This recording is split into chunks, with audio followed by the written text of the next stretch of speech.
Assalamualaikum warahmatullahi wabarakatuh. Perkenalkan, nama saya Zainab Faisamel dengan NIM 15121000257. Saya dari mata kuliah Bahasa Indonesia kelas PE Fakultas Psikologi Untak Surabaya. Di sini saya akan menjelaskan materi dari kalimat.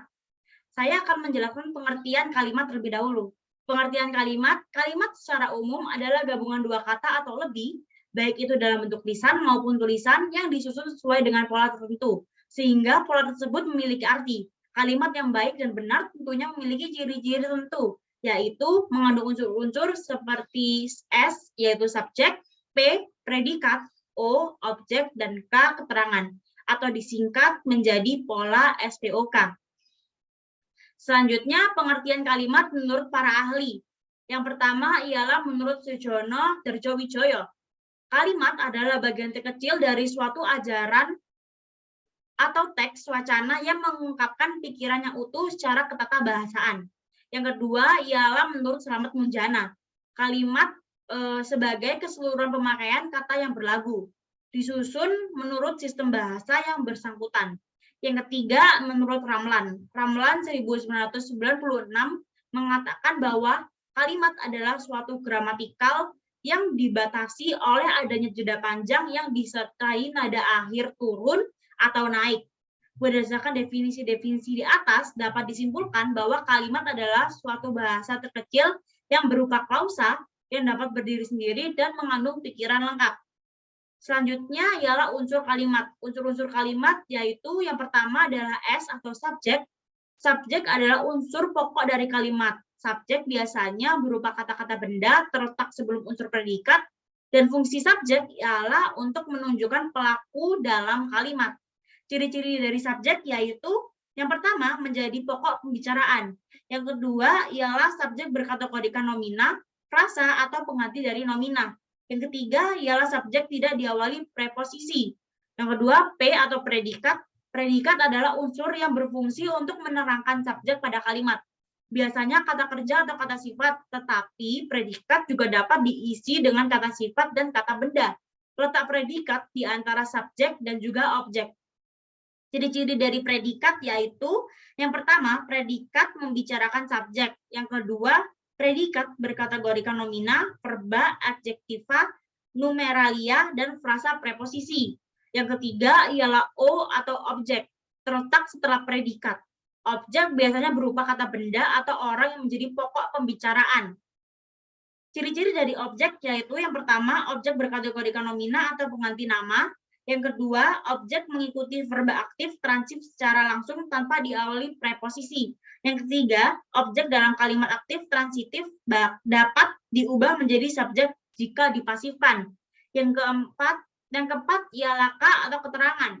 Keterangan adalah bagian yang tidak termasuk inti kalimat, sehingga dapat dihilangkan dan letaknya paling bebas. Macam-macam dari keterangan yaitu yang pertama adalah keterangan waktu, keterangan tempat, keterangan cara, dan juga keterangan alat. Yang kelima ialah pel atau perlengkapan. Perlengkapan adalah unsur kalimat yang melengkapi unsur-unsur lainnya. Unsur berfungsi untuk menambah arti atau keterangan. Contoh dari SPOK dan juga pel ialah Ratna memakan seblak agar kenyang nanti. Ratna sebagai subjek, memakan sebagai predikat, seblak menjadi sebagai objek, agar kenyang sebagai pelengkap, dan nanti menjadi keterangan waktu.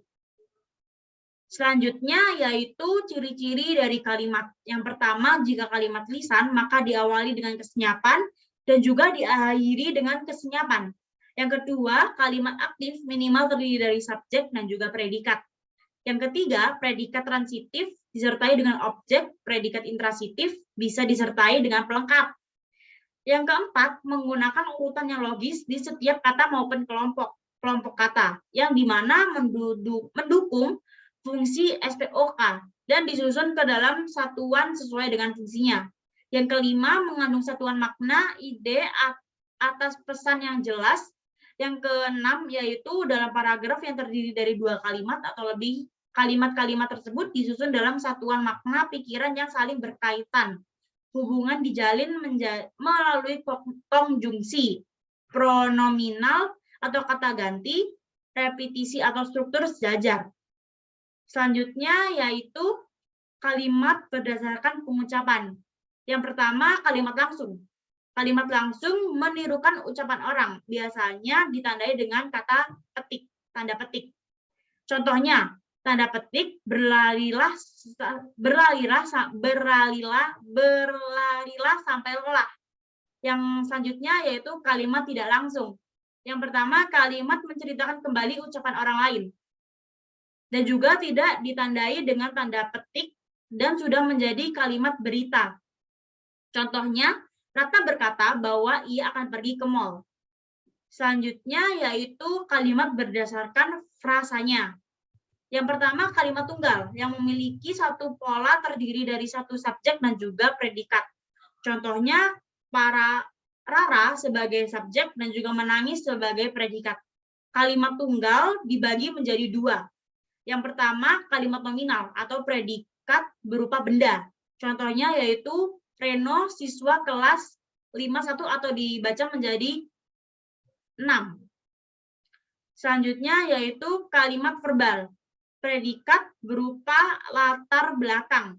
Contohnya yaitu Rakil menyanyi. Yang kedua ialah kalimat majemuk. Kalimat yang terdiri dari dua atau lebih kalimat tunggal dan saling berhubungan.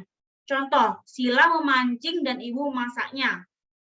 Maka dari itu, kalimat majemuk terdiri dari 3, yaitu kalimat majemuk setara, kalimat majemuk bertingkat, dan juga kalimat majemuk campuran. Kalimat majemuk setara. Kalimat majemuk setara yaitu terbentuk dari 2 atau lebih kalimat tunggal dan sederajat. Contohnya, Rani memancing ikan dan ayah memasaknya. Setelah itu, kalimat majemuk bertingkat. Terdiri dari satu suku kalimat bebas dan satu kalimat yang tidak bebas. Contohnya, kakak bekerja dengan giat agar mendapatkan uang yang diinginkan. Yang ketiga ialah kalimat majemuk campuran, yaitu terdiri dari kalimat majemuk setara dan bertingkat. Contohnya, Gemma sedang bermain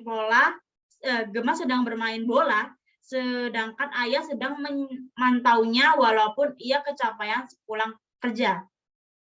Selanjutnya, saya akan menjelaskan kalimat berdasarkan subjeknya. Kalimat aktif. Kalimat yang subjeknya melakukan suatu pekerjaan atau tindakan. Kalimat ini biasanya kata kerja yang berawalan me dan ber.